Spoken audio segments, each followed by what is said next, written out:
Hey, what's going on guys, Evan from Model 3D. In today's video I'm going to be showing you how to make a 3D printed chalkboard Flowerpot.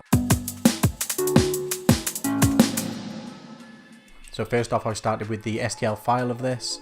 I found it on Thingiverse. There's a link down in the description if you want to print it for yourself. I got my Ryobi oscillating tool. If you haven't seen my other video on this, I absolutely adore this thing for sanding prints. So check out my other video on that. But I basically got my orbital sander, sanded it nice and slow so it didn't kind of melt the plastic or anything. Sanded it against the grain, so obviously you've got the striations from left to right. So I was sanding up and down just to kind of take away the lines and the striations in the print. And then it was on the quick coat of filler primer. This is my absolute favourite primer. I've tried loads and loads of different filler primers.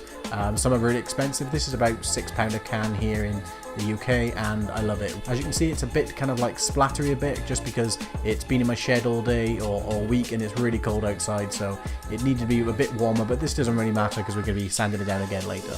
So once that's dry, it's back to sanding again. This time it was with a 400 grit wet and dry sandpaper.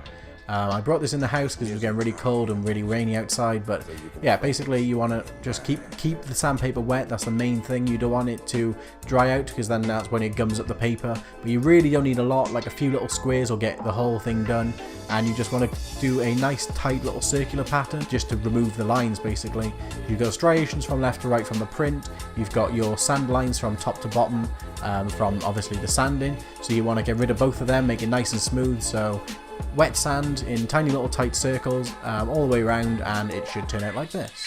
And then when that's done, it's just off to the chalkboard paint. This is a really cheap chalkboard paint. I found it for £1, I think it was, in one of the pound shops, and it worked fantastically. It worked really well. You don't have to go out and spend kind of £10-15 on anything expensive. Just use what you got basically. A few light coats of this, give it 5-10 minutes to dry, and then give it another quick coat around, and you're all done. The next step then is just to pop your plant in and get drawing. As you can see, it turned out really nicely. Excuse my horrible drawing, I'm not very good at that, but I think next time I would get a chalk pen rather than physical chalk, because I think you get a bit more kind of like fine detail for drawing and stuff. But yeah, it turned out really nice, really happy with it. It smells amazing.